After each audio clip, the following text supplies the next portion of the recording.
Hello everyone, welcome to Sukshmas. Shivani here, your self-learning coach of Sukshmas. So आज का topic हम शुरू करते हैं with prepositions. So prepositions as you know is an important topic. So आइए देख लेते हैं कि prepositions होते क्या हैं और कौन कौन से important prepositions हैं.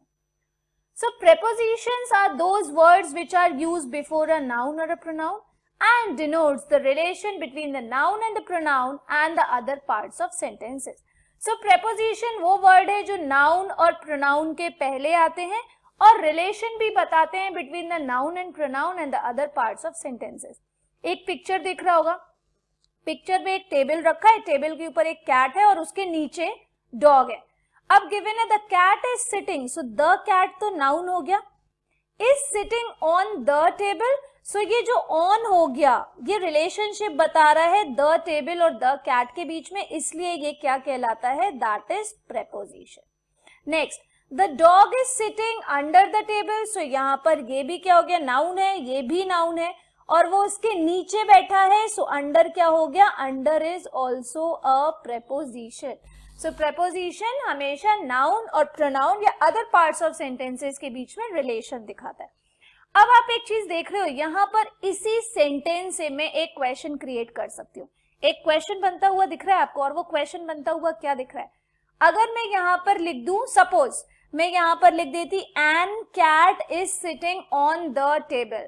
सो एन कैट नहीं होता क्योंकि कैट क्या है, एरर डिटेक्शन क्या हो जाता कि कैट के आगे आर्टिकल एन क्यों लगाया, क्योंकि ये तो कोई वॉवल भी नहीं है. सो एक इस तरीके से भी आप क्वेश्चन बना सकते थे या फिर आप इसी क्वेश्चन को दूसरी तरीके से बना सकते थे.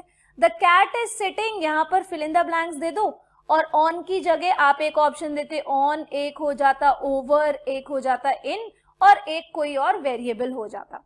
अब ओवर द टेबल हम यहाँ पर नहीं बोल सकते हैं क्योंकि वो टेबल के ऊपर ही बैठी है. ओवर का मतलब होता है जब कोई चीज किसी चीज के ऊपर टच ना हो रही हो. सो ये तो टच हो रही है, सो इसलिए इसका करेक्ट आंसर क्या हो जाता, प्रेपोजिशन ऑन. सो आप इन सेंटेंसेस से भी बहुत सारे क्वेश्चंस क्रिएट और मॉडिफाई कर सकते हैं. सो आइए आगे बढ़ते हैं और देखते हैं कुछ इंपॉर्टेंट प्रेपोजिशंस को. सो जैसा कि आप देख रहे हो, फर्स्ट प्रेपोजिशन गिवन है इन, एट एंड ऑन. सो इन का यूज कब होता है, जब जनरल सेंस में बिगर थिंग्स की बात कर रहे हो. ऑन का यूज कब होता है, जब हम और स्पेसिफिक हो जाते हैं, थोड़ा सा स्मॉल हो जाता है चीजें. और एट का यूज जब होता है जब चीजें वेरी स्पेसिफिक हो और हम उस टाइम पर बहुत स्मॉलेस्ट चीजों की बात करेंगे. सो अगर जैसे कि मैं आपको बोलूं, अगर प्लेस से रिलेटेड हम बात करते हैं, सो प्लेस में अगर आपने बोला India, so India is a country, big place है, सो इसलिए उसके आगे आपने इन लगा दिया. अब इंडिया में सपोज करो आप कोई एक, आप रहते हो नेहरू प्लेस पर, ठीक है, दिल्ली में है नेहरू प्लेस और आपने लिख दिया नेहरू प्लेस पर मैं रहता हूं. सो नेहरू प्लेस जब आपने एकदम स्पेसिफाई कर दिया कि इंडिया में जो दिल्ली और दिल्ली में एक नेहरू प्लेस है, मैं वहां पर रहती हूं, तो इसलिए वहां पर आंसर क्या हो जाएगा, आंसर एट हो जाएगा. या फिर आप बता रहे हो कि उस स्ट्रीट पर मेरा घर है, सो उस स्ट्रीट का आपने नाम बता दिया. अब स्ट्रीट में भी स्पेसिफाई नहीं हुआ क्योंकि स्ट्रीट में भी तो बहुत सारे घर होंगे, सो आप वहां पर ऑन लगा सकते हो. तो जैसे कि आप देखो कंट्री इंग्लैंड गिवन थी तो हमने उसके आगे इन लगा दिया. अब जैसे स्ट्रीट का नेम गिवन था ऑक्सफोर्ड स्ट्रीट, तो हम उसके आगे ऑन लगा देंगे. और आप एकदम अपने घर का एड्रेस दे दो तो आप वहां पर क्या लगा सकते हो, एट लगा सकते हो.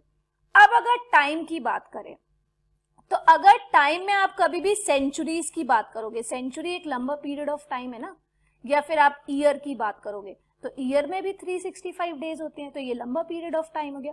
सो इन दोनों के आगे इन लगाना है. अब अगर आप डेज की बात करो या वीकेंड की बात करो, जैसे सैटरडे संडे वीकेंड होते हैं, तो फिर उसके आगे ऑन लगाना है क्योंकि आज संडे है तो कल मंडे हो जाएगा, एक दिन में चीज खत्म हो गई. अब उस दिन में और ज्यादा स्पेसिफाई कर दो, टाइम बता दो कि संडे को 7 बजे और स्पेसिफाई हो गया, सो एट 7 o'clock. सो इन का यूज बिगर प्लेसेस पर, ऑन का यूज थोड़ा सा स्मॉलर और एट का यूज तो एकदम स्पेसिफिक मतलब स्मॉलेस्ट हो. सो इस तरीके से आप अपना कोई भी, सपोज मैंने सेंटेंस बना दिया, मैं एक सिंपल सा सेंटेंस बना देती, I live dash Delhi dash, मैंने यहाँ पर कोई लिख दिया ऑक्सफोर्ड स्ट्रीट. सपोज, ठीक है। अब मैंने इसके लिए कुछ क्वेश्चंस अगर मुझे बनाना है, मैंने बोला fill in the blanks with the correct preposition. मैंने एक दे दिया इन कॉमा ऑन, एक ऑप्शन दे दिया ऑन कॉमा इन, एक ऑप्शन दे दिया एट कॉमा इन, और एक कोई और ऑप्शन दे दिया नन ऑफ दीज, कुछ भी करके। अब करेक्ट कौन सा हो जाएगा? दिल्ली एक बड़ी प्लेस है तो पहले इन लगाना है, फिर ऑन लगाना है, और ऑप्शन नंबर ए इसका करेक्ट आंसर हो जाएगा। सो आइए देखते हैं और प्रेपोजिशन। अब एक प्रेपोजिशन गिवन है अक्रॉस और एक दिया है थ्रू। पिक्चर से क्या समझ में आ रहा है?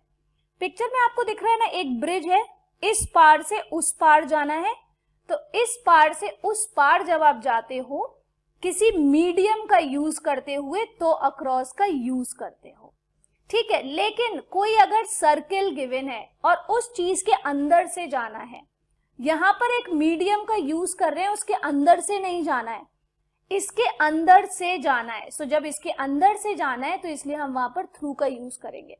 फॉर एग्जाम्पल मैं आपको टनल बोल दूं, टनल तो जानते होगे ना, गुफा kind of and all. So tunnels में से ट्रेन निकलती हैं, सो थ्रू द टनल और across the tunnel. So tunnel के अंदर से जाना होगा, इसलिए उसके आंसर क्या हो जाएगा? थ्रू हो जाएगा। अभी मैं यहाँ पर ब्रिज लिख दूं तो ब्रिज के अंदर से थोड़ी ना जाओगे, इस पार से उस पार जाओगे, सो इसलिए इसका आंसर क्या हो जाएगा? That is across. So across का यूज जब करते हैं जब किसी चीज के अंदर से नहीं जा रहे हो, जब उस मीडियम या उस माध्यम का यूज कर रहे हो। जब किसी चीज के अंदर चले जाओगे तो फिर थ्रू लगा देना। अब जैसे मैं एक सेंटेंस बोल दूं, the ink is flowing through the pen और अक्रॉस द पेन।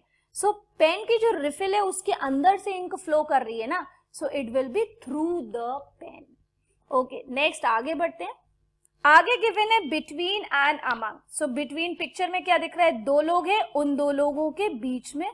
सो मतलब whenever we are talking about two people तो बिटवीन लगाना है।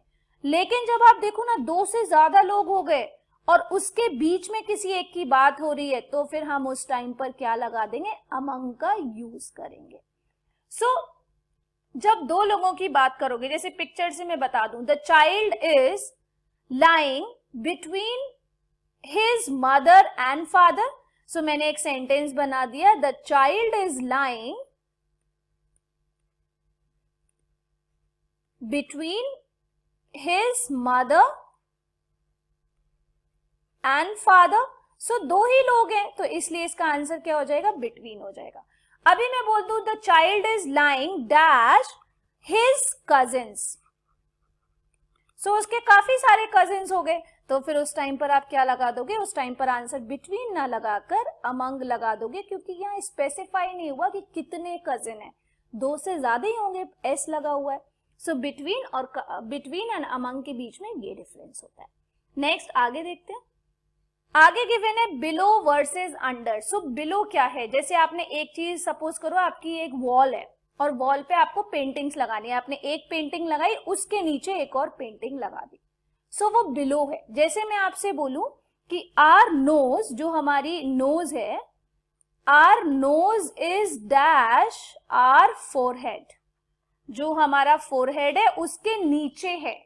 फाइन, तो आप किसी चीज की पोजीशन बता रहे हो, सो आप वहां पर यूज करोगे बिलो का। अब अंडर का यूज कब होता है? पहली बात तो एक चीज हमेशा याद रखना, अंडर में जो ऊपर से कोई भी चीज ना आपको कवर कर रही होगी, आपके ऊपर एक फिजिकल कोई भी चीज एग्जिस्ट कर रही होगी। जैसे हम बोलते हैं डैश रूफ या टेरेस, मैं रूफ के नीचे बैठी हूं, so that is under the roof. So under का यूज जब करना है जब किसी भी चीज का फिजिकल एग्जिस्टेंस आपके ऊपर हो। कोई भी चीज अगर फिजिकली देखो, जब पेड़ है ना तो वो पूरी तरीके से कवर कर रहा है ना आपको, या रूफ है आपके ऊपर तो वो पूरी तरीके से आपको कवर करेगी।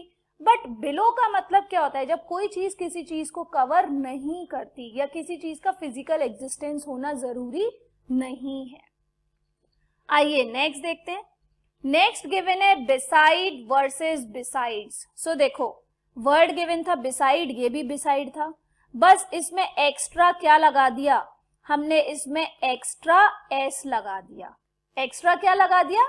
एक्स्ट्रा एस का यूज कर दिया। सो बिसाइड्स का मतलब ही हो जाता है एक्स्ट्रा, मतलब कोई भी चीज एडिशनली दे देना। सो एक्स्ट्रा या फिर कोई भी चीज और एडिशन में दे देना, that is called as besides. So जैसे आप देखो, लीसा इज बिसाइड जॉन, ये जॉन है और इसके बगल में लीसा है, तो बिसाइड का यूज कर दिया, मतलब बाजू में। सो बिसाइड का मतलब होता है when someone is near to you. Lisa has many friends besides John.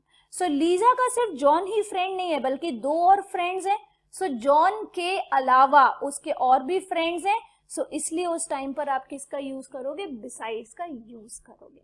So guys, ये थे हमारे कुछ प्रेपोजिशन जो आपको समझ में आए होंगे।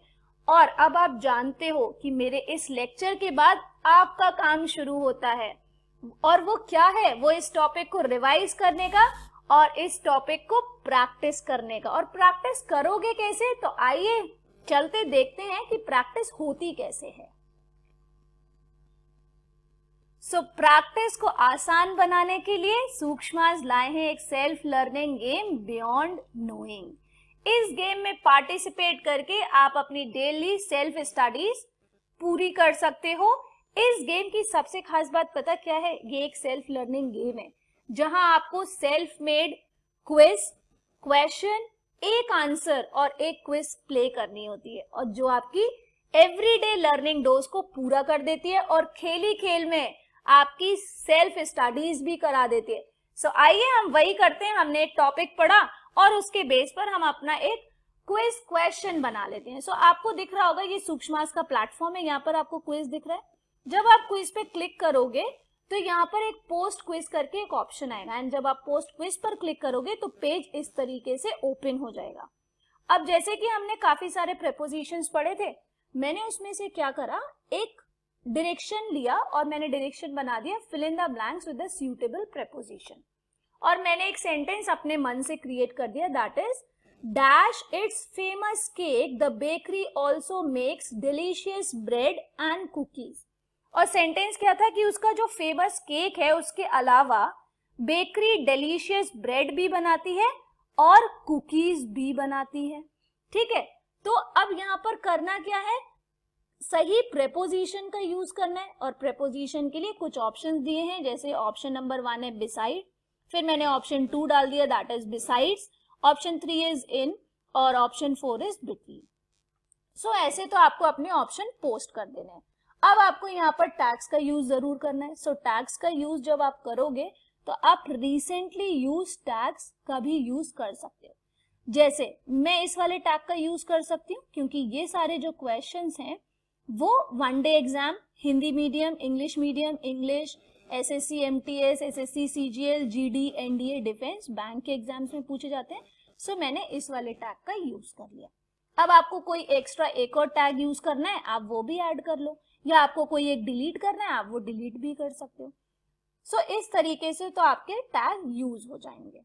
ओके, अब इसके बाद हमको क्या करना है, करेक्ट ऑप्शन चूज करना है। सो जैसे इसका करेक्ट आंसर क्या होगा कि केक के अलावा, मतलब ये तो बनाती ही बनाती है, उसके अलावा भी बनता है bread and cookies. So correct answer besides हो जाएगा।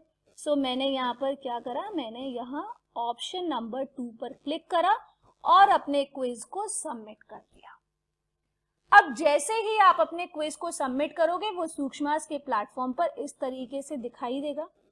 और सूक्ष्मास के प्लेटफॉर्म पर इस तरीके से दिखाई देगा वो तो अलग बात है, उसके अलावा जब आप बियॉन्ड नोइंग पर जाओगे और अगर आप इसको सब्सक्राइब कर चुके हो, सो इसकी जो पॉइंट्स टेबल होंगी उस पॉइंट्स टेबल में आपको इसके 10 मार्क्स मिल जाएंगे, 10 पॉइंट्स। सो 10 पॉइंट्स आपके पॉइंट्स में ऐड हो जाएंगे। So this is how self learning game beyond knowing is working. So guys, अब आज का मेरा काम तो खत्म हो गया और we will end up our session here. So to get my questions and notes, follow me on Sukshmas. This will allow me to see your version of self-made questions there. Get my profile link in the description और हाँ, subscribe to Beyond Knowing using my referral code SHIV20824 to play games under my group. Thank you so much guys.